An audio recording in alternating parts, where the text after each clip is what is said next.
Welcome to Dig, a history podcast.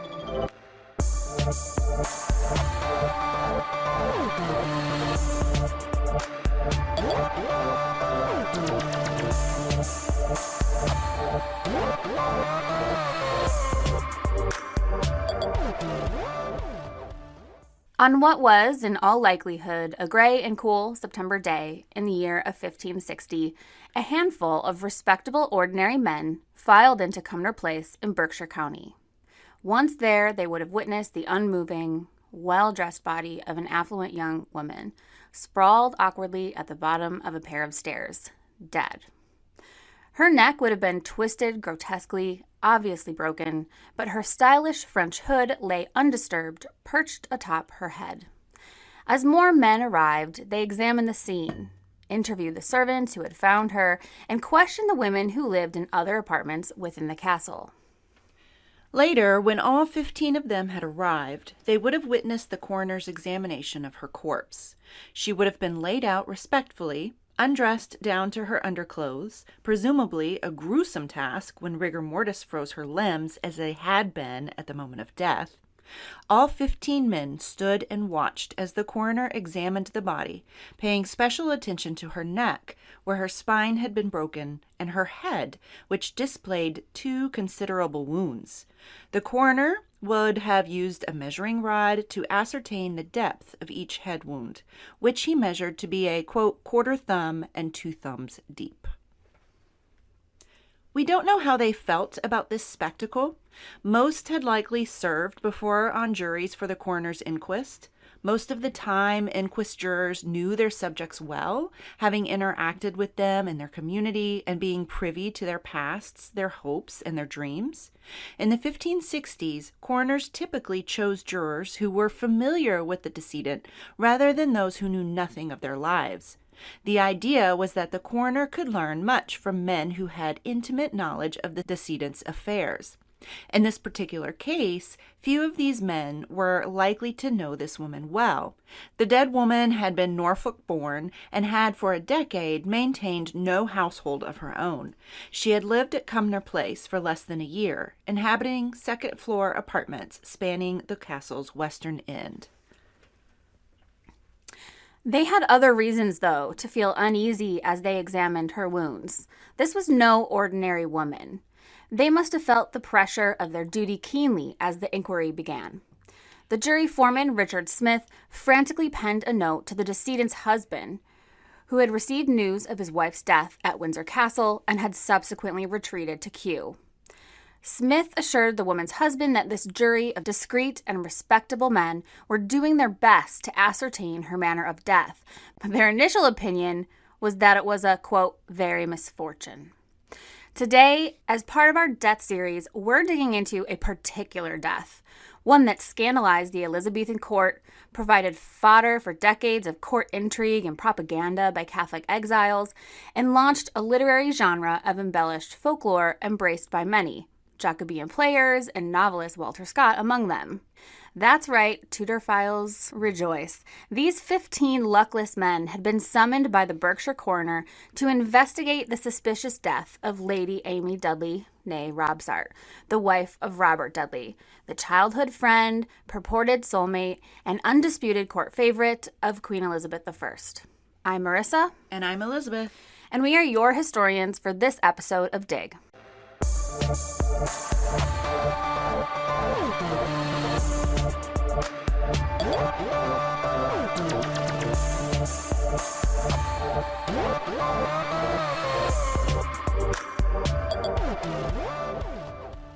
Little Amy Robsart grew up in Norfolk, England in Stanfield Hall, a medieval manor that her mother had inherited from her late first husband, Roger Appleyard. Stanfield Hall would go on to be the site of an infamous Victorian-era double murder, but that's kind of a different story. Probably one I want to talk about at a different time. You should do on another episode. Yeah, but I just think it's interesting, the connection. Her father, Sir John Robsart, was Lord of the Manor of Ciderstone, also in Norfolk. As a member of the Norfolk gentry, Sir John served as the sheriff of Norfolk at various points in his career. The Robsart household was devoutly Protestant, and like many Protestant households in Edward VI's England, they valued highly educated daughters. Amy was exceptionally well educated. Historians believe that Amy met her future husband, Robert Dudley, in the aftermath of Kett's Rebellion. Kett's Rebellion was a 1549 upraising of resentful farmers in response to the illegal enclosures of common lands by greedy landlords. After the suppression of the revolt at Mousehold Heath, Amy's father, as sheriff, was visited by John Dudley, Earl of Warwick, and his teen son, Robert Dudley. We think this is when Amy and Robert first met. They were married less than a year later. Both were only 17. Contemporaries suspected that the two had fallen in love and perhaps even rushed into matrimony so they could indulge in sexual relations without guilt. William Cecil, future advisor to Elizabeth I, attended the wedding in early June of 1550. He was serving as a minor advisor to the Lord Protector Edward Seymour and was in the process of ingratiating himself with Warwick, Robert's father. But Cecil did not approve of the marriage, scornfully calling it a carnal match. The king, Edward VI, also attended the wedding along with his sister Elizabeth, the future queen, who had been a childhood friend of Robert's. Historians now think that even if the two teens were in love, the marriage served Warwick's purposes, cementing a closer relationship with the Norfolk notables for whom he sought an alliance. In any case, the young Dudley couple settled for a short time on the Norfolk estate, where Robert Dudley served as Justice of the Peace and a minor member of Parliament. Robert preferred the life of a courtier anyway, so he was often at court, away from Amy. In 1553, King Edward VI died, and Robert was swept up in his father's plan to prevent the throne from going to the Catholic Mary Tudor, installing the Protestant Lady Jane as queen. Of course, he married the new Queen Jane to his youngest son, Guilford, thereby making his own son the king consort. So it's like, wow, what a great plan. He found a way to be the father of a king. After only 9 days, Queen Jane was deposed and the throne was given to the rightful heir, according to Henry VIII's will, the Catholic Mary Tudor. Robert, his father, and brothers were charged as traitors and sentenced to death. Robert's father and brothers were eventually executed as traitors, but thanks to his mother's friendship with Mary I's new husband, the Spanish King Philip, Robert's life was spared. Robert was attainted and confined to the Tower for several months. His imprisonment coincided with the imprisonment of Elizabeth Tudor, the Queen's younger sister, for her suspected participation in Wyatt's rebellion. They may have deepened their friendship at this time. During this time, we know that Amy Dudley visited her husband regularly and that the Queen provided Amy with her clothing allowance. Queen Mary being, right? An attainder is a legal corruption of blood resulting from being convicted of a capital crime. It strips hereditary elites of their property, their titles, and their right to pass either on to their heirs. So they were not exactly destitute, but Amy would have had to stay with family or friends, as they would have had no estate of their own until some of their possessions were restored to them in 1557. Even though Robert was pardoned, he and his family were only welcome to court when Mary's husband, the Spanish King Philip II, was in residence. During Mary I's second parliament, the Dudley attainder was lifted, restoring their noble blood. Isn't that interesting? I actually didn't know that. I've heard that that someone had been attainted, or that there was an attainder issued for a certain family or whatever. It literally just strips you. I mean, I kind of thought it had to do with that, but attributes or whatever. Yeah, basically just makes you like a nobody. You're a normal person. You're a normal person. You're a normal. You're ordinary. Robert and Amy had been married for 8 years and were still in their 20s. By this time, Amy had inherited her father's estate. Her father had died in 1554 and her mother in 1557. But her father's manor, Ciderstone, was uninhabitable, so the couple continued to reside with friends. That's something interesting that I have that I've learned a lot about when I research Tudor England is that it's so much constant work to keep up these old manor houses I'm sure. that were like medieval. Yeah. So like half of them at any given time, even when they're owned by super wealthy people, are not. live with them. Yeah, like they're not. They're uninhabitable. Yeah. Well, especially when they're moving around like Right. every season. Yeah. So then it's just sitting there getting snowed and rained on and whatever. Exactly. Nobody's living in it. So, Right. Yeah. It's just I never thought of it. But it just fascinates me that like they would move so often because like literally like this place is starting to smell bad. Mm-hmm. Like we need to move to Right. our next house so that this one can be like Right. cleaned Like there's out. a giant pile of underneath the privy house. And it just smells like crap here. We have to leave. Yeah, I know. I am fascinated by smells. So am I. Yes. No, I think it's super interesting. Yes. Okay, so back to the story. Though there's no evidence that the couple was unhappy, Amy and Robert were rarely together. Robert spent the second half of 1557 in France on a military expedition on behalf of King Consort Philip, right? He's the one who kind of got him pardoned. Mm-hmm. The couple were looking for a Norfolk estate to purchase so they could settle down, but they'd not yet found one in 1558 when everything changed for the young couple. Queen Mary died, and Elizabeth Tudor ascended to the throne. On the same day, she was proclaimed queen. Elizabeth named Robert Dudley her master of the horse. He was actually there with her at Hatfield, which is where she was living, when the messengers came and said, the queen is dead, God save the queen, and so they transfer the seal over to Elizabeth. And he's right there. And he was right there, and she was like, you're master of my horse, right away. This position required excellent horsemanship, a skill Robert Dudley was known for, but it also required that he be in constant attendance to the queen. This is where most people believe their romantic relationship began. It's unclear if their relationship was sexual, though many suspected that it was. At the very least, their affair was romantic, even if it was chaste. The Queen's infatuation with her Robin was apparent to all. Their relationship was especially important to English politics because Elizabeth was under tremendous pressure to make an advantageous diplomatic marriage. Her advisors and courtiers worried that she would marry Robert Dudley instead and destroy England's standing in Europe. Now, a few monarchs had married subjects in the past, most notably Edward IV of York, who married Elizabeth Woodville. His choice was scandalous, but critics were silenced quickly by Woodville's diplomatic skill and remarkable fertility. She had, how many children? 4 children? 5? In the first 4 years, but she ended up having like 12. Okay. Very fertile. Though many courtiers accused her of witchcraft, maybe because she was so fertile? And did they think she bewitched him? Her mother was French, and they had some kind of weird French, they were known for being like healers, but like in a witchy kind of way. Okay, awesome. I like her. Anyway, so they accused her of witchcraft and resented her for favoring her kinsmen, i.e. the French. Yeah. No, just the her Woodvilles. family. Yeah, Okay, I mean, basically any kinsman, she would have Edward, promote them in the court or whatever. And people were like, who's this bitch thinks she is? Because she was just a commoner. Gotcha. But she had lots of children, and Edward was like, she's hot. I want her to be mine. He didn't love her enough to not cheat on her, but, So Elizabeth Tudor, it was believed, did not have this luxury that Edward IV had, right? Her queenship was already on shaky ground.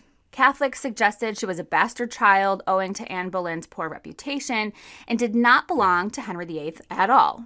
Although they look really similar, so I feel like, duh. Red hair. Yeah, I mean, come on. So, moreover, she was a woman, right? Yeah. There were few examples of female ruling monarchs, and all of them suggested to the English that women rulers were problematic.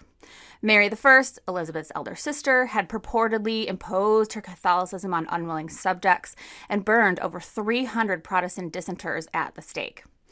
She married the King of Spain, which had elicited widespread disapproval from the largely anti-Spanish kingdom, and to top it all off, she'd failed to bear an heir. Even more embarrassingly, Mary had suffered from several phantom pregnancies that had made the English monarchy the laughingstock of Europe. Before Mary, the only other example was Empress Matilda, whose cousin Stephen usurped her throne in 1135, launching the civil war known as the Anarchy. So they don't have any really good examples of great ruling queens. Gotcha. Great queen consorts, yeah, like that's fine, but ruling queens, no. Not so much. So it is understandable, though frighteningly sexist, that Elizabeth's advisors, her court, and her subjects were nervous about her infatuation with Dudley.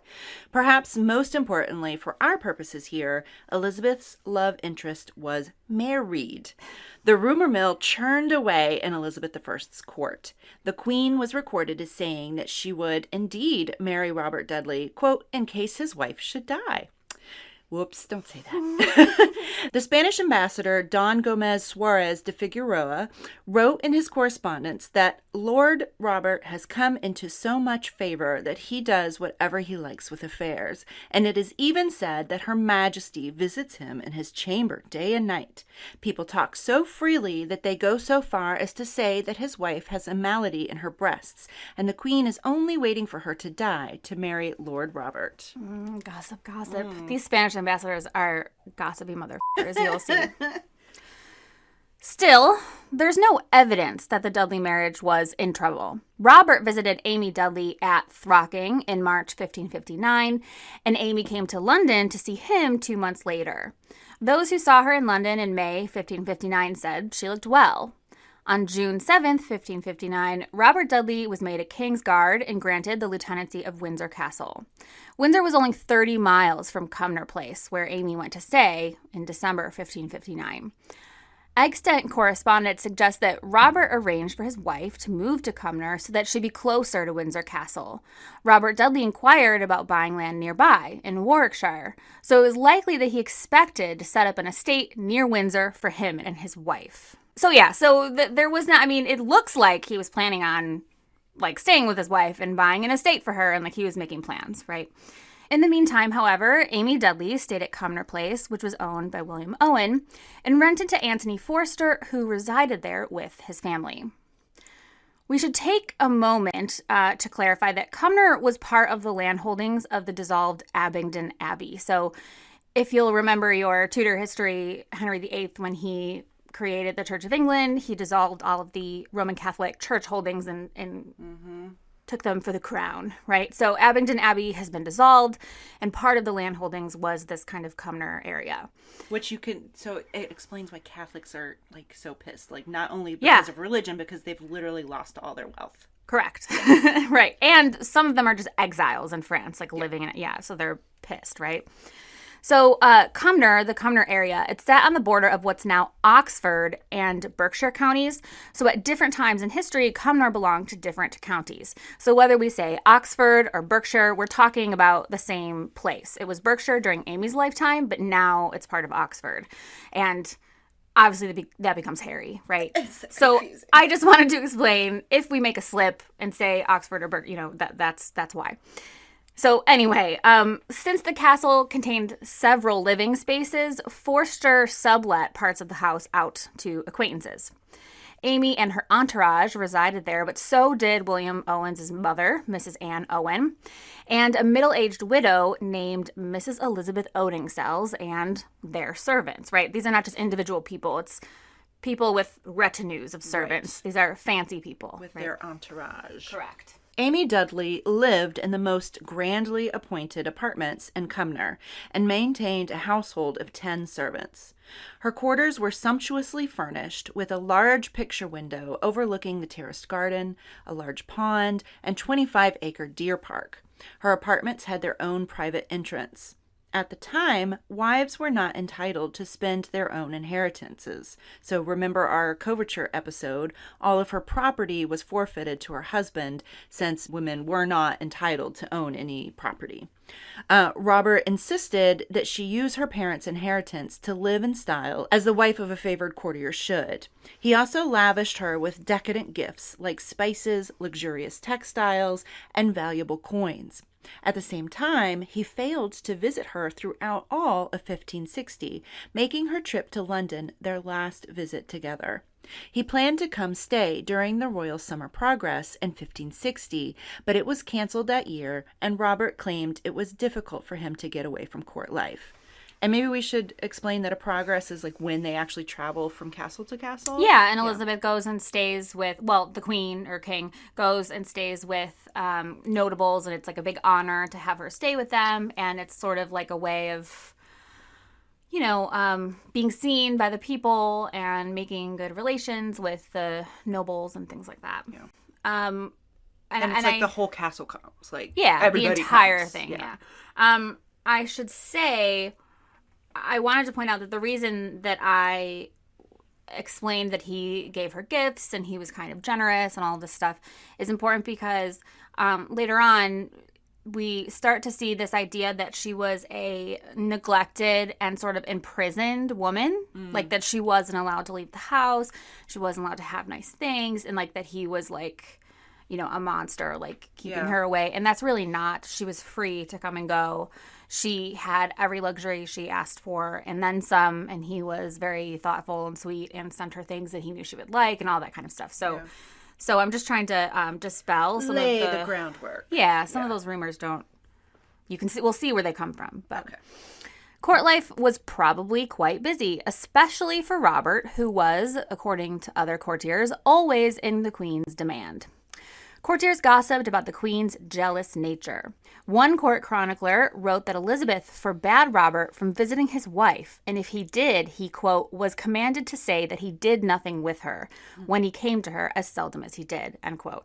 So she's, like, not letting him see his wife or have sex with his wife, or that's what people are saying, right? The English nobility and functionaries in the Spanish court resented Robert Dudley for preventing the Queen's timely marriage. So, unsurprisingly, his enemies suspected that he intended to marry the Queen once he was free to do so. In March 1560, another Spanish ambassador, Alvaro de la Cuadra, wrote, quote, Lord Robert told somebody that if he lived another year, he will be in a very different position from now. They say he thinks of divorcing his wife, end quote. These were, however, only rumors, as far as we can tell. There's no evidence that Robert initiated a divorce or even inquired about doing so. But he was an ambitious man. It did not take much to believe that he was considering splitting up with his wife. That's not the craziest thing, right? We've already seen, this court has already witnessed Henry VIII doing this many times, right? Even if he loved Amy, he was made for court life. And even if he did not love the Queen, which he may have loved her, he certainly loved the idea of being king consort. This sticky situation meant that the events of September the 8th, 1560, would fall under scrutiny and remain one of England's oldest and most bitterly contested mysteries to this day, 460 years later. On the morning of September 8th, 1560, a Sunday, according to the Julian calendar in use at the time, Amy Dudley woke up and suggested to her servants that they attend Abingdon Market for the day.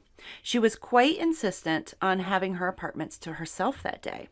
Several of her servants corroborated that, quote, she would not that day suffer one of her own sort to tarry at home, and was so earnest to have them gone to the fair that with any of her own sort that made reason of tarrying at home, she was very angry. So basically, she's trying to kick them out of the house, is what she's saying, right? She even tried to get Mrs. Odingsells to go as well, but she refused, saying that it was unbecoming of a gentlewoman to attend the market on the Sabbath.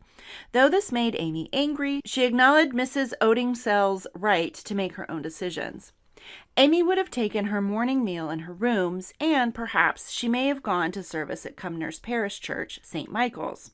Though no one is sure what exactly happened or when exactly it happened, Amy died that morning. Her death was not discovered until sometime in the afternoon when her servants returned from their day out at Abingdon Market. They found her body splayed at the bottom of the stairs leading up to her apartments. Her household immediately sprang into action. One message was sent to Berkshire's coroner, and another, carried personally by Amy's servant, Mr. Bowles, was sent to her husband, Robert Dudley, who was at Windsor with the Queen. By chance, Mr. Bowles passed Robert Dudley's close associate, Thomas Blount, on the road. Bowles gave Blount the news and continued on his way to Windsor to inform Robert. Blount went about whatever business he had planned that day before he received a note from Robert, perhaps the next day. So Robert had received the news of Amy's death, and he wanted Blount, who had just left him right before he received this news, right, to ensure that the coroner carried out a robust investigation. Robert's letter read, quote, "The greatness and suddenness of misfortune so perplexes me, how this evil doth light upon me, considering what the malicious world will brew it, as I can take no rest," end quote. So he's like, this is literally the worst thing that could happen. Dudley also asked that Blount ensure that the coroner chose, quote, "the discreetest and most substantial men," end quote, to serve on the inquest jury. When Blount arrived on September the 10th, he found the coroner had already summoned the jurors, and many of them were at Cumnor. Blount assured Dudley that they all appeared to be honest and upstanding men. We have found some evidence that Dudley suspected Anthony Forster of having done some harm to Amy. Blount made a point of telling Dudley that some of the jurors disliked Forster, which he thought to be good, since this made it less likely that they would, quote, "conceal any fault, if any be." Blount performed a cursory investigation of his own, desperate to ascertain or confirm the jury's verdict. The jury remained tight-lipped. According to Blount, quote, "They can be very secret, and yet do I hear a whispering that they can find no presumptions of evil," end quote. Blount went on to admit that the jury seemed relieved that they had uncovered no evidence of foul play, and Blount himself admitted that he'd had doubts, but that they were quieted by the jury's hints. The coroner's jury of 15 was impaneled in its entirety by September 11th or around that date. The inquest took several days. It is unclear how many days were dedicated to investigation. Before the jury disbanded, however, they were informed of dates in which they'd be expected to appear before the Queen's Justices and the Court of Assizes Quarter Sessions. Amy Dudley was buried by September the 22nd, so the investigation probably wrapped up before then. It was not until the next year, however, that the coroner read his report, which included the jury's verdict of misadventure, on Amy's death.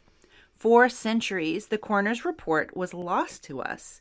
It was discovered in a manuscript collection in 2008 and digitized by the National Archives in 2010. That's crazy. Yeah, so a lot of the people who we'll be talking about who, like, have opinions on what happened to her have never read the coroner's report. Right. Because it's a brand new find. So it's written in Latin, but it's been translated by the National Archives. So this isn't the whole thing, but here are the highlights. And I'm telling you now, this is 16th century Latin legalese, so bear with me.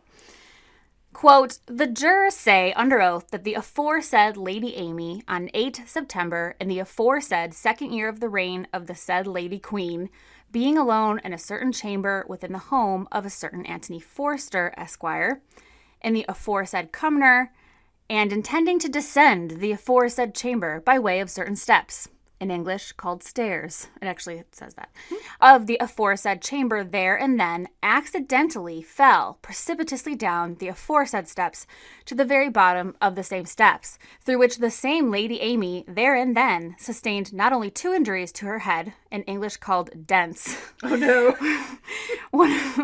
one of which was 1/4 of an inch deep and the other 2 inches deep. "But truly also, by reason of the accidental injury, or of that fall, and of Lady Amy's own body weight falling down the aforesaid stairs, the same Lady Amy there and then broke her own neck, on account of which certain fracture of the neck, the same Lady Amy there and then died instantly. And the aforesaid Lady Amy was found there and then without any other mark or wound on her body. And thus the jurors say, on their oath, that the aforesaid Lady Amy, in the manner and form aforesaid by misfortune, came to her death, and not otherwise, and they are able to agree at present." Yikes. End quote. So many aforesaids and sames. Like, oh no, she started falling down one set of stairs and then landed at the bottom of another set, as you do. Like, what are you talking about? So anyway, translated from this 16th century legalese, right? The jury found that the most likely cause of death was misadventure or accident from a fall down the stairs, which broke Amy's neck. Now, before this coroner's report was found in 2008, The injuries to Amy's head had been lost to history. The only information we had about her death was that her neck had been broken and that she'd been found at the bottom of the stairs. This will be important later when I explain how Dudley's enemies were so convincing in their accusations of murder. So keep in mind that this verdict was not made public until 6 or 7 months after Amy's death.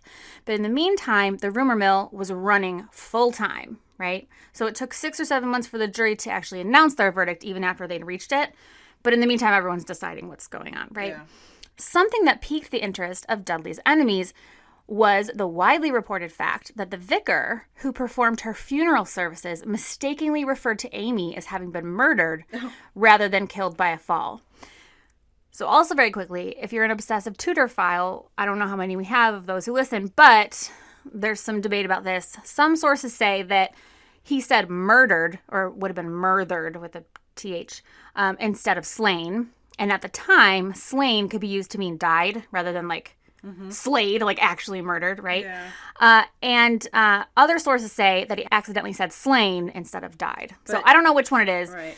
But whatever it is, whatever word he used, proved fodder for the rumor mills. Exactly. There you go. Most of the mourners in attendance agreed that the vicar seemed very nervous. Most felt like his jittery disposition caused him to make those mistakes and that they meant nothing. But this was also only the beginning of the circus that ensued after Amy's death.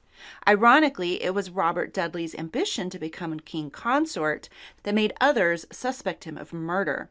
But it was this suspicion of murder that made it impossible for him to ever be a suitable candidate for Elizabeth I's husband. So what does this mean? How did Amy die? Did Robert Dudley's ambitions have anything to do with Amy's death? One thing most people can agree on is that there are 4 options: murder, suicide, illness, or accidental fall. How does an illness cause your neck to break? Oh, you'll see. Okay. I'm about to explain. Well, not right this second, but soon. Before Amy's death, rumors had circulated that Robert and Elizabeth were conspiring to poison Amy Dudley so they could be together. In a March 1560 letter to the Spanish court, so this is 6 months before Amy died, Ambassador de Quadra wrote that he suspected Lord Robert was, quote, keeping his enemies and the country engaged with words until this wicked deed of killing his wife is consummated, end quote. Suspicions of a murder conspiracy revolved around Robert's unstoppable ambition and the Queen's inability to accept that he was unavailable. Robert likely did have designs on becoming the king consort, but he need not kill his wife in order to make that happen. Divorce was an option, one that Dudley purportedly mentioned to people at court, but once again, we don't have any proof of that. Both of his parents and both of Amy's parents were dead, so they could have no objection, if the marriage was dissolved, right? And Amy certainly didn't have any say because she's a lady. Women never do, but so that was an option. And I also want to point out the first part of the statement that I read above about if Robert had lived another year, he's going to be in a really different position. To me, that's key. I don't think Robert's relationship with Amy was the biggest hurdle between him and the throne. The larger impediment was surely the block of anti-Dudley courtiers, diplomats, and advisors in the Star Chamber, right? Like all of these very important people who don't want Dudley around. His enemies were so close and so powerful that Dudley saw fit to preface his declaration about his relationship with Elizabeth, if I'm still alive this time next year, right? Why wouldn't he be? He was 28 years old. So it's likely that Dudley knew this place of power within the Queen's court was a tenuous one. Dudley's being a subject rather than royalty in his own right was already an impediment to a marriage with the Queen. Being a divorce subject would certainly aggravate matters, but not nearly as much as if he were a subject and a murderer, or a subject that was suspected of murder, right? So much intrigue.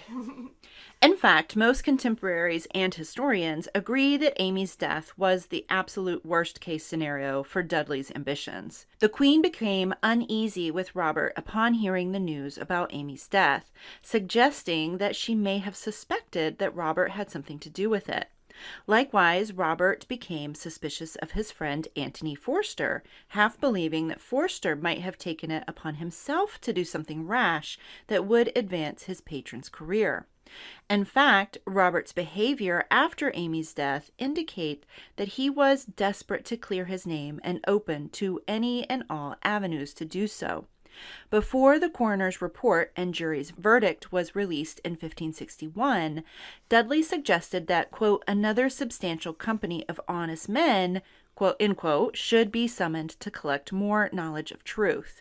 He nominated Amy's half-brothers, John Appleyard and Arthur Robsart, to take part in the second inquiry, but this inquiry never happened. Dudley showed all the signs of someone who was genuinely interested in uncovering the truth of Amy's death. His enemies saw his persistence as an attempt to interfere with the investigation. Their suspicions were reinforced by his refusal to attend Amy's funeral. From a historical perspective, however, all signs point to Dudley taking pains not to involve himself in the investigations in any way. He retired to Kew after receiving news of Amy's death and stayed away from Cumnor during the coroner's inquest. His refusal to attend her funeral can also be explained by the heightened environment of suspicion. All of Dudley's outgoing correspondence suggests that he was devastated by Amy's death, perplexed by its timing, and tortured by the rumors at court that he and the Queen were vicious murderers. Some contemporaries and some historians today believe that Amy may have killed herself. We have some evidence that Amy perceived that her marriage was crumbling. Most people suspect that Amy heard news of her husband's inappropriate relationship with the Queen. She was only 30 miles away. Amy and Robert sent correspondence back and forth quite often. Their messengers would have been well acquainted with the court gossip, which they likely shared with other servants in the Dudley retinue. It's unlikely that Amy was unaware of the dynamics in court. In fact, we have some evidence that Amy was upset shortly before her death. Robert Dudley's man, Thomas Blount, interviewed Amy's maid, Mrs. Pictou. According to Blount, Mrs. Pictou said of Amy, quote, she was a good and virtuous gentlewoman, and daily would pray upon her knees. And divers times she saith that she hath heard her pray to God to deliver her from desperation. Mrs. Pictou's response was designed to persuade Blount that Amy was religious and innocent of any intrigue that may have gotten her killed. But Blount took this to mean that Amy was behaving particularly melancholy before her death. When he suggested that Lady Dudley's death was perhaps a suicide, Mrs. Pictou, Amy's intimate confidant, responded, no, Mr. Blount, do not judge so of my words. If you should so gather, I am sorry I said so much. So basically saying, no, that's not what I said, right? Mrs. Pictou genuinely believed that Amy's death was an accident. The only bit of evidence that points toward suicide is the fact that Amy was so insistent that her household leave for the day. Her anger at the refusal of Mrs. Odingsills suggests that Amy wanted Cumnor Place to be as empty as possible. Her strange behavior does make suicide a possibility, but an impractical one. If the coroner is to be believed, Amy's cause of death was a broken neck. The, quote, pair of stairs that she was suspected to have fallen down contained few stairs. They were called a pair of stairs because they contained an initial flight of 4 steps, which gave way to a square landing, and then another 4 steps. This is a total of 8 stairs, in a time where steps were wide with short risers. If Amy was intent on taking her own life, this does not seem the most likely place and efficient place to do so. At the same time, when people are convinced they need to end their own lives, they could perhaps be so overwhelmed with the thought of release from this world that they aren't necessarily considering the possibility that their plan won't work. Yeah. So I get it. You could just be panic. It could have been a panic thing. Yeah, I'm going to throw myself down these 8 stairs. Right. Because I'm not thinking clearly. Yeah, but like it's not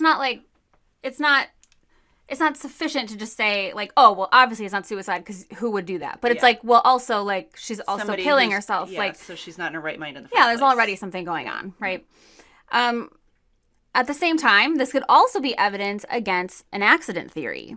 Robert's contemporaries suspected murder for the most part because it seems so unlikely that a woman would fall down the stairs and land in such a way as to break her neck without disturbing her hood, right? This is 8 stairs, right? So it's like, seems so hard to kill yourself on 8 stairs. They reasoned that her neck must have been broken first and that her fall was staged. It seemed impossible to most that a murderer would push her down the stairs knowing that she could possibly survive. Right. Okay, I get that. But if you're murdering someone, then you're hardly being rational and reasonable anyway, right? And if it's in the heat of passion, then you're not, like, that's not even what you're thinking. You're just trying to hurt someone, right? Mm-hmm. So I haven't seen this particular theory anywhere, but this is my personal theory.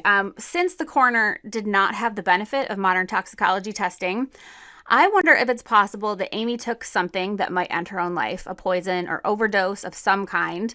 And if she had, she may have tried to go downstairs in her intoxicated state, perhaps in a panic. Scenes from suicide deaths tend to have evidence that the victim either regretted their decision or simply panicked and did kind of semi-irrational things during this process. And this might explain why Amy had fallen, especially down such a flight of stairs, right? If she had taken something and was not, did not have all of her faculties. But it also explains her melancholy, this kind of suicide idea, and it fits nicely with the situation at court, right? Because what a miserable life to have that your husband stays away all the time and is trying to marry the queen, right? Mm-hmm. So this circumstance could be modified slightly to work for murder as well. If Amy was dosed with something that might end her life, she might have descended down the stairs to get help when she realized she'd fallen ill, and then, so there's, I guess my point is there's like a million other ways, options other than her. You're just adding to the whole fuel. I know. To this. Other than her just being in her right mind and being like, I'm going to throw myself, there's many other options. Yes. Or maybe she was just drunk. Yeah, maybe. Yeah. All right. A little tipple midday. A little tipsy. Unlike most of the murder theories out there, the poisoning theory is one that circulated at the time of Amy's death. If you'll remember back to our reference of the Spanish ambassadors who were writing about Dudley's marriage in 1559, it's important for us to point out that there were 3 different ambassadors sent letters from the English court expressing concern for Amy Dudley. 2 diplomats commented during her visit to court that she seemed to be suffering some kind of ailment that was impacting her ability to eat properly. Later that year, Ambassador de Quadra said that although she looked well, she was obviously, quote, taking good care as to not be poisoned. One court chronicler had written earlier in 1559 that Amy was so paranoid that she was going to be poisoned that William Hyde, landlord at Throcking, where she'd been staying, had asked her to leave. Her sudden departure from Throcking was, indeed, suspicious. She vacated the residence so quickly that she was forced to stay for 2 months at Compton Verney, the home of Sir Richard Verney, while she arranged for a more permanent residence. None of these poison-oriented explanations hold up for long, however. The coroner's jury would have looked for indications of overdose and poisoning. They would have searched Amy's quarters, her food stores, and her servants. Moreover, when suspicions were aroused decades later, Robert's political enemies did all they could to prove that Robert had poisoned her or ordered someone to do so. All of the possibilities they uncovered, however, had been exposed as bogus claims. There is, of course, one other option that goes a long way in explaining Amy's behavior before death: the Queen's words to ambassadors and the coroner's inquest verdict. This theory was established by a Scottish surgeon and apparently Tudorphile, because he was just a surgeon but decided to write about this, named Ian Aird. Remember, Aird would not have been privy to the newly discovered coroner's report, so as far as he knew, Amy had a broken neck and no other marks of violence. Aird published a paper in 1956 calling for the exhumation of Amy Dudley's body. He argued that Amy likely died from spontaneous spinal fracture, a common enough complication from metastatic breast cancer. Aird makes one really good point after referring to the breast malady recorded by the Spanish ambassador.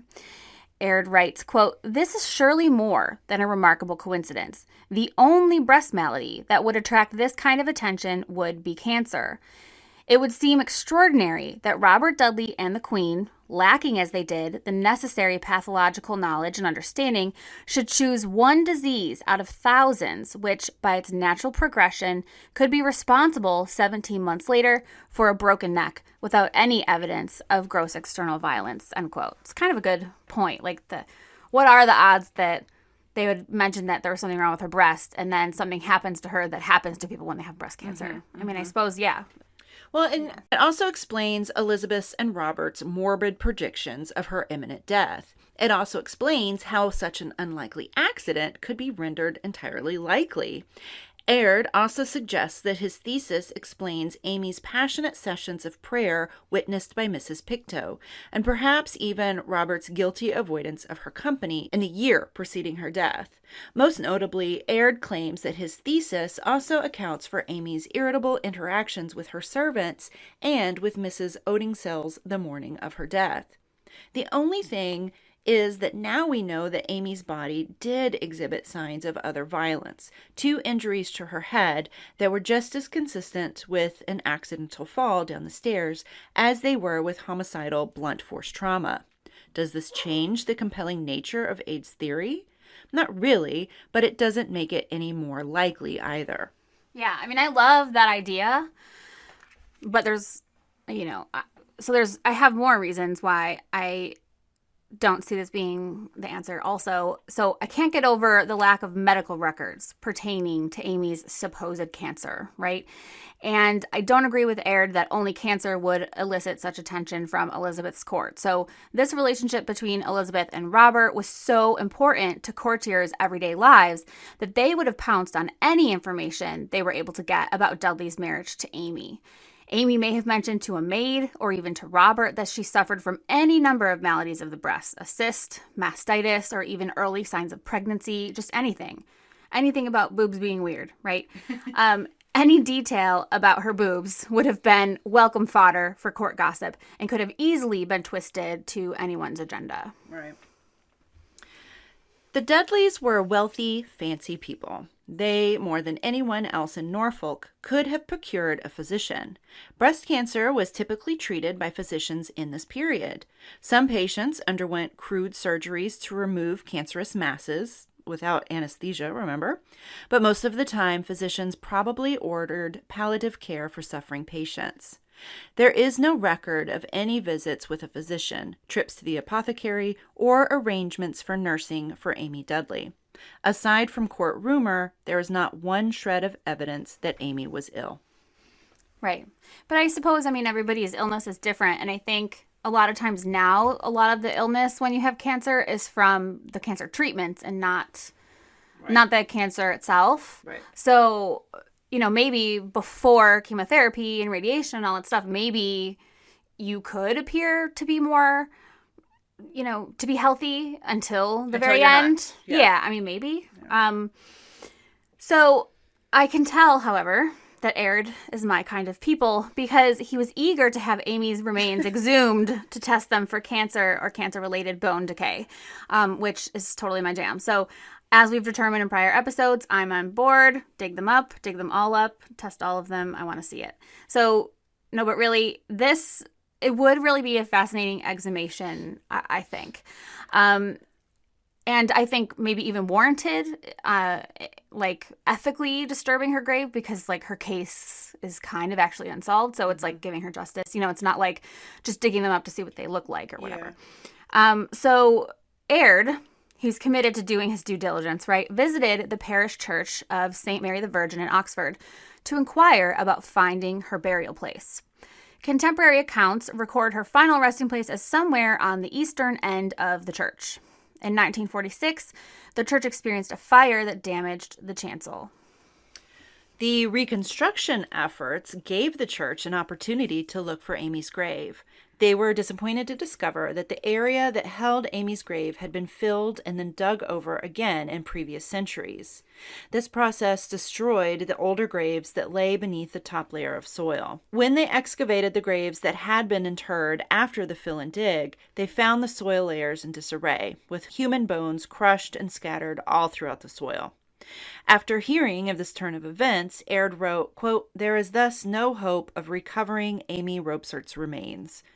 Obviously, he was writing this before DNA and the mass fatality recovery techniques we have today. I find it hard to believe, that it wouldn't be possible nowadays because he was writing this in the 1950s, okay? I think he died in the 1960s, Aird did. So, he's thinking, well, all is lost. But, really, forensic anthropologists, do stuff like this all the time, like finding mass graves and finding which bones belong to whom and whatever. That's normal now.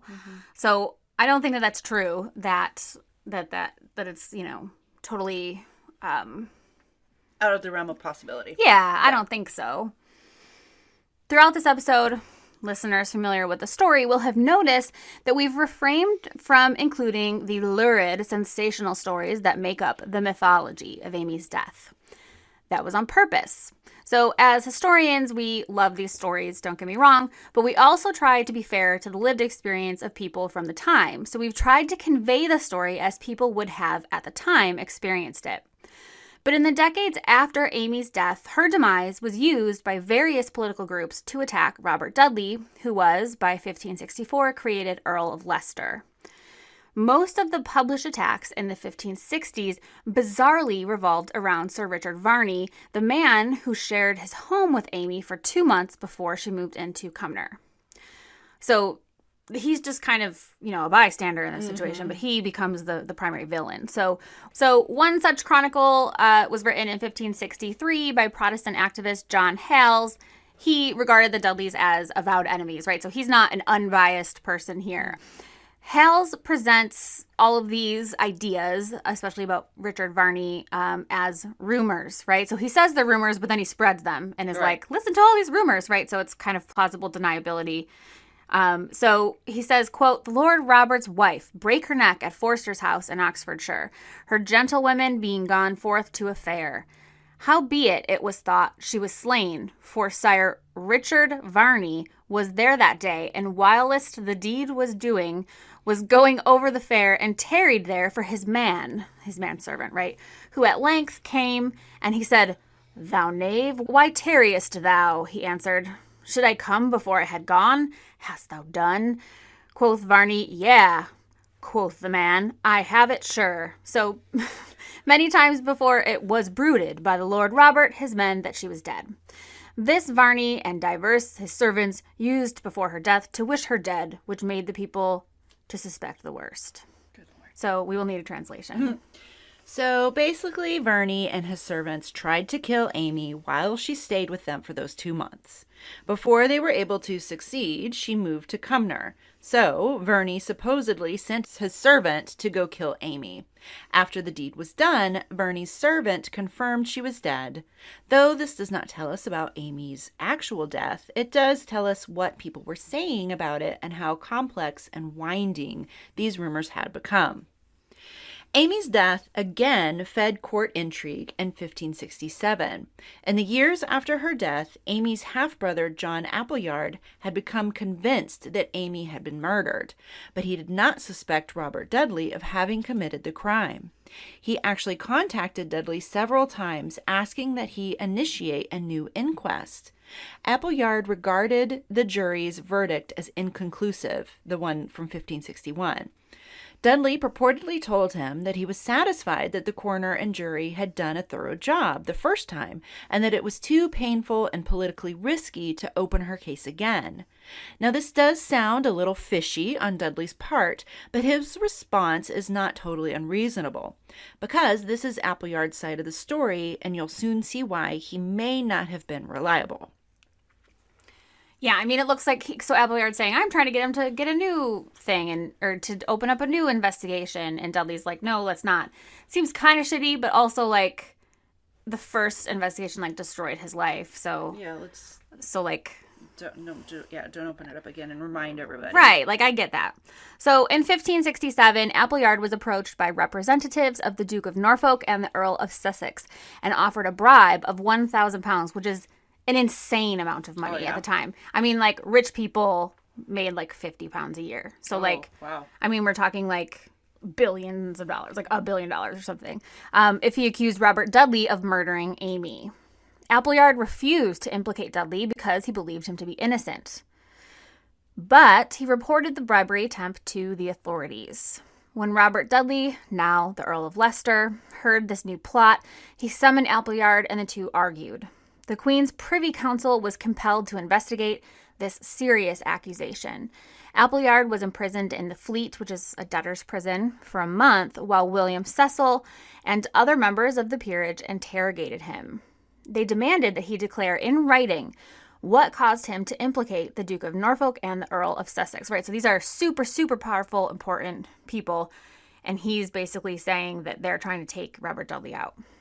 Realizing how serious the Privy Council was taking these accusations, Appleyard retracted all of his claims about a bribery attempt and requested a copy of the coroner's report filed by the inquest jury who investigated Amy's case. After studying the report, Appleyard told Dudley that he was now satisfied that his sister's death was nothing more than an accident. So why did him and Dudley argue? Because he wouldn't... Yeah, just because he kept, bringing it up. Oh, okay. And I think Dudley would have hoped that if he was bribed, that he would have told them no, but then not said anything about it. Gotcha. Because now it's a thing. No, it's a thing. Yeah. Gotcha. Amy's case continued to capture the English imagination.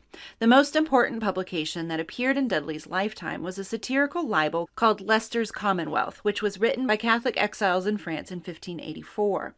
In this work, an embellished, or really fictionalized, version of Amy's death appears to be based on the rumors recorded by Hales. In this version, Richard Verney goes to Cumnor Place himself and forces the servants to go to the market.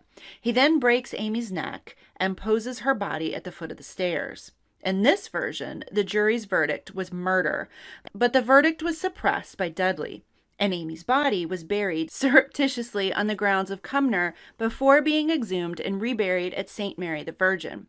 In an extra dramatic turn, Verney's servant is murdered in prison by Dudley's men, and Verney, on his deathbed, murmurs, quote, that all the devils in hell, end quote, tore him in pieces for what he'd done. Right. Some of the quotes have to be really PC because if we read the whole thing, we would not understand it at all. Yeah. So, as is common in early modern Europe, Leicester's Commonwealth was not recognized for what it was. Libel for a long time. I couldn't find any authors who fully discredited it until the 1870s. So basically between the 1580s, when it first appeared, and the 1870s, so almost 300 years, Amy's death became a favorite topic of English drama, art, and literature. And they're all going based off Leicester's Commonwealth, which is literally made up, right? As early as 1608, Jacobean players were performing a Yorkshire tragedy, which has a line about pushing your wife down the stairs as a convenient way to be rid of her. Quote, a politician did it, they say. The antiquarian, Elias Ashmole, and he kind of owns the Ashmolean Museum, reproduced the libel in his county history, Antiquities of Berkshire, which he compiled in the 1600s. Countless authors, playwrights, and poets read Ashmole's county history and then used the fictionalized story of Amy Robsart's death in their work. The embellished version really took off in the Romantic era. It had everything: political intrigue, forbidden love, murder, mystery, history. The story appears in Chapter 5 of Sir Walter Scott's novel Kenilworth, first published in 1821. Scott wrote in the figure of Varney, keeping alive that dramatic invention of John Hales. Scott's novel was wildly popular and was adapted into a play by Victor Hugo in 1828 and into an opera by Donizetti in 1829. Amy and Robert Dudley became the subject of Romantic and neoclassical painters. The couple were painted by Richard Parkes Bonington in 1828, by Henri Fredel in 1865, and by Edward Matthew Ward in 1866. These paintings typically depict the two as a loving couple. 21st century people may not be automatically familiar with the story, so to those people, the paintings appear to depict an Elizabethan couple, or at least how Victorians imagined Elizabethan couples to look. But to people in the know, and many 19th century people would have been in the know, these paintings would be chilling because you're looking at a young, loving, carefree couple, and you know that before long, one of them will end up dead and the other one will have murdered her, or at least stand accused of her murder. Right, so you can see how it would be super creepy without having to be creepy. Right. Many painters also painted Amy alone. So we have no authenticated portrait of Amy from her lifetime, but that did not stop European painters from imagining her. Charles Robert Leslie painted her in 1833, Thomas Francis Dixie in 1895, and William Frederick Eames in 1870. Most of these imagined portraits show Amy as a conventionally attractive brunette, right? Kind of whatever would have been attractive at the time, you know. But some depict a plainer looking woman, a little bit more, I don't know, Puritan-y looking, I guess. In 1877, William Frederick Eames painted Amy again, but as a corpse splayed at the bottom of a flight of stairs. She wears luxurious silken nightclothes, and her long hair is fanned out around her face. Two men, presumably her servants, are in the process of discovering her. Or have they just pushed her to her death? One can't be sure. In 1890, Edward Charles Barnes painted Amy appearing smitten as she beheld a portrait of her husband. To be sure, he meant to depict a naive woman in love with an ambitious man who would soon murder her to marry his queen. In 1910, William Quillard Orchardson depicted Amy Robsart wistfully descending a pair of stairs.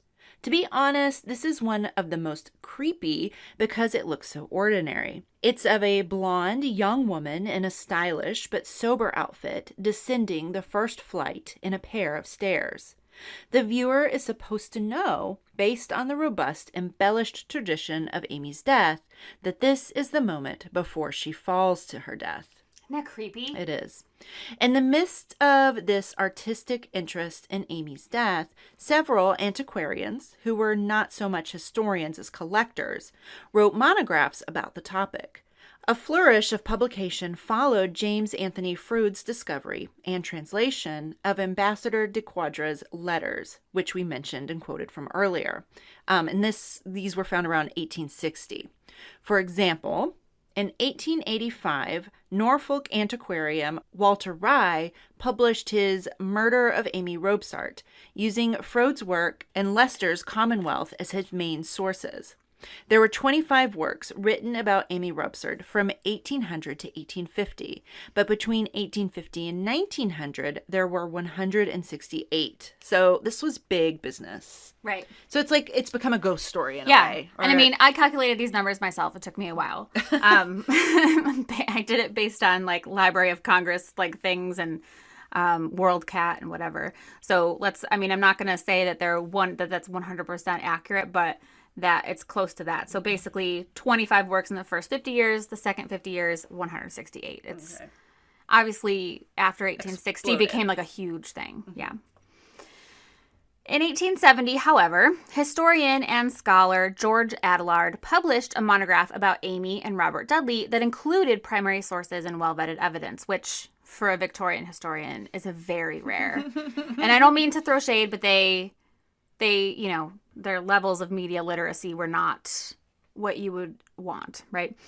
Adelard suggested that Amy's death was a suicide, using euphemisms, right, as a Victorian gentleman would. He doesn't actually say, hey, she killed herself, right? Yeah. Adelard's publication reinvigorated scholarly interest in the affair. In the 1890s, the English Historical Review hosted a spate of contentious articles wherein scholars and amateurs debated the facts of the case.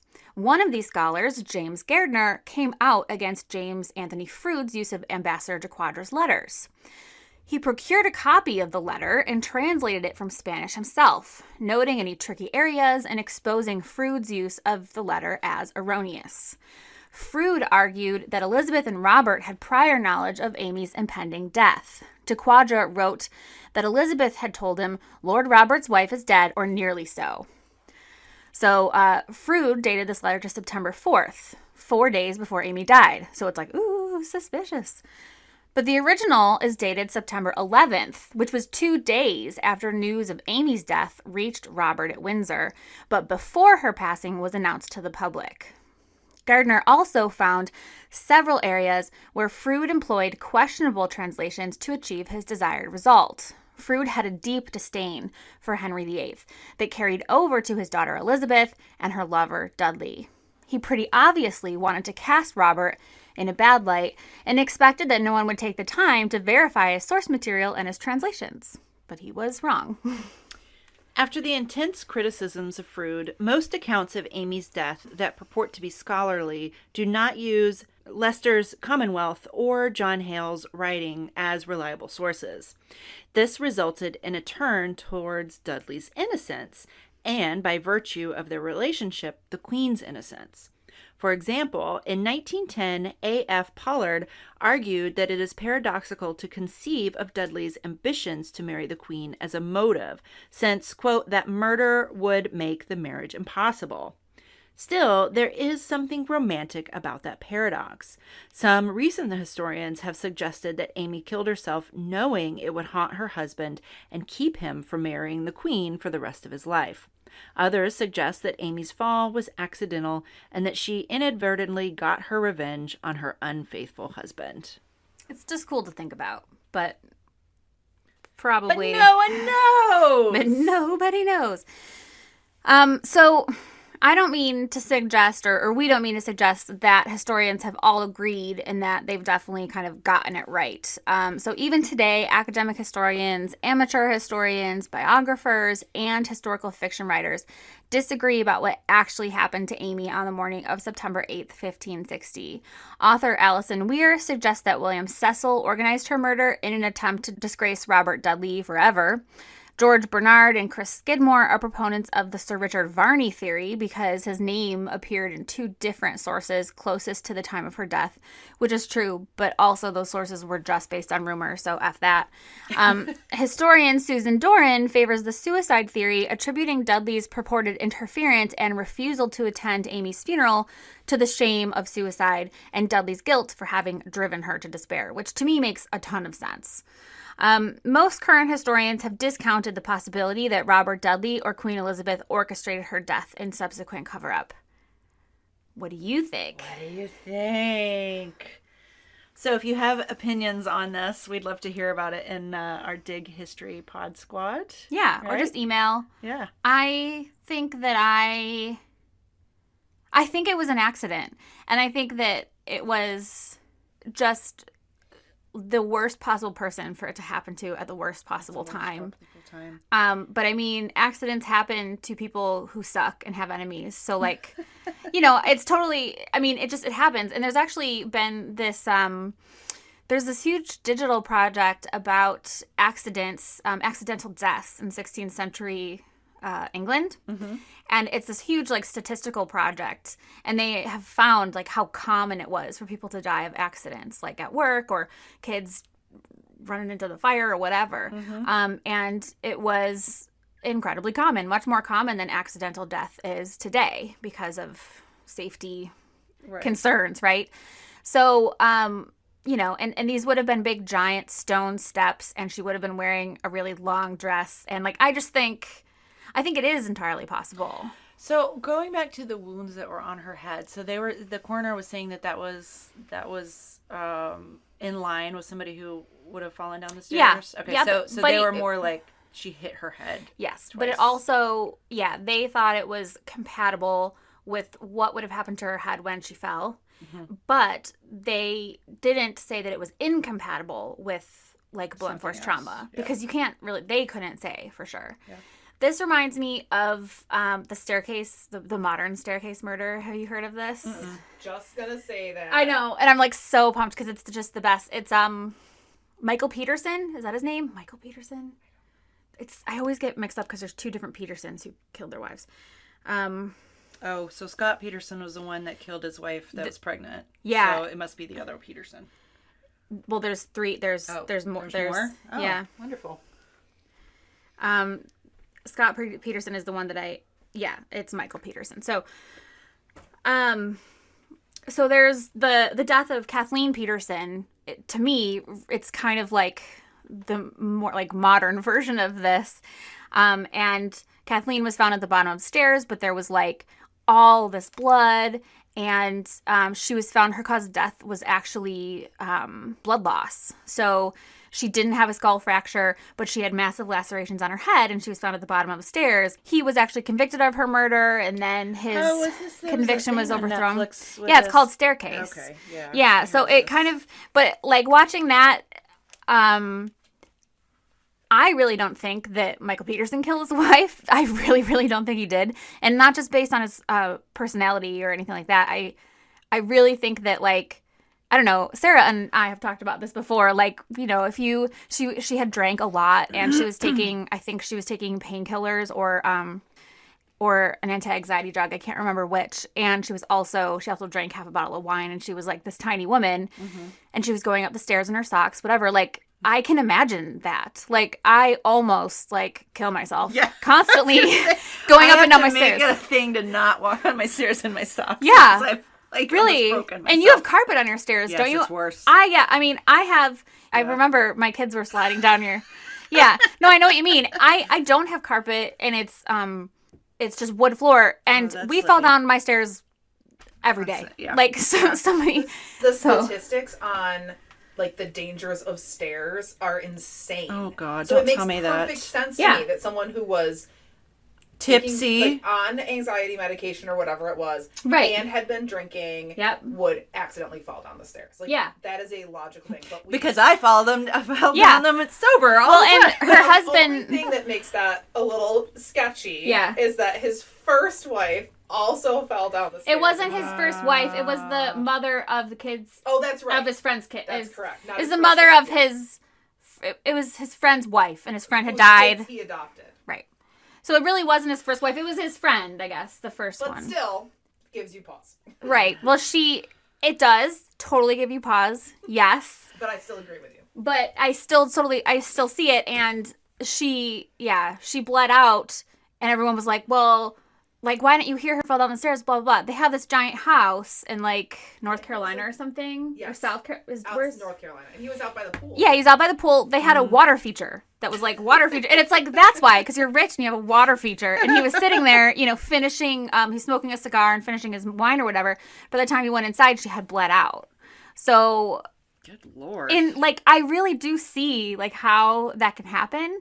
I'm not saying I know for sure that's what happened in his case, or that's for sure what happened in Amy Dudley's case, but I think that accident actually in many ways makes the most sense, because I think about this all the time. If I died of an accident, there'd be probably like 5 or 10 things in my life that would make people think it wasn't an accident. You know, like a fight I had with a friend, or like... you know, she and her podcast buddies were fighting over money or whatever. I'm just kidding. Over the $7. Over the $7 we made from this podcast. You know, or whatever. Like, there's always stuff. Like, motives for murder are just, like, normal everyday life, like, shitty things. So, I don't know. I really do think that it was just an accident, and I wish that the cancer thing could be true, because that'd be so interesting to have found that out after all this time. Right. But I really don't think it's possible. People don't realize that...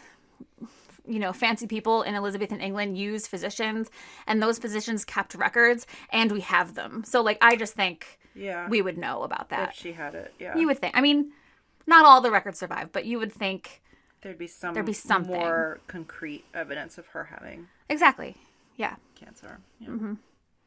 And the really cool thing about finding the coroner's report in 2010 is amazing. Well, how do we know that nobody had read it since the 1560s? Because everybody just said it wasn't available. So from the 1580s in Leicester's Commonwealth onward, it was like, what happened to the coroner's report? Obviously, it's been suppressed by whoever. So nobody could find it since then. Yeah. And then it was found in probably the Assize court, you know, documents or whatever. Yeah. And now the National Archives has so it's just like digitized it. Mm-hmm. Yeah. And this is the original, so the one that they found. Mm-hmm. Which is just amazing. So, like, all these people, especially, like, people who wrote historical fictions in the early 2000s and 1990s, it's like, oh, damn, like, now they have to... they have to rewrite everything, right? So it goes to show that we are, even though we're historians and we're looking at the past, we're constantly uncovering new things that tell us more that we didn't know before, which is super cool. Visit us at digpodcast.org. Send us an email at hello@digpodcast.org. Check us out on Patreon.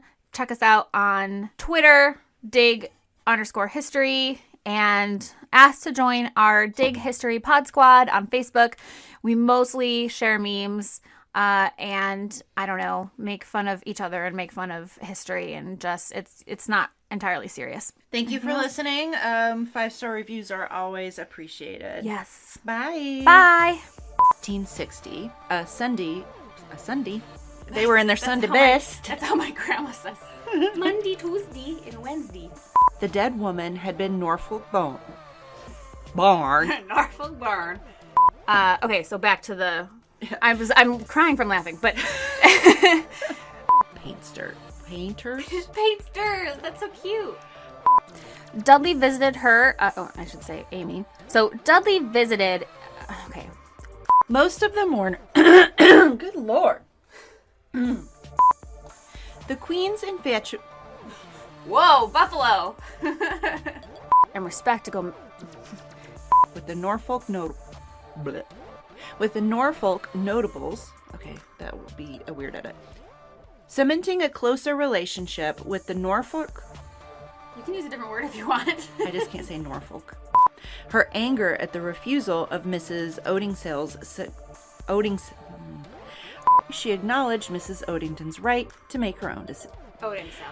Mrs. Odington Sell's right to make her own decisions. You just said Odington Sell's right. Odington's... I was going to ask if you had an opinion. Oh, I don't. Okay. I was watching a horse show on my phone.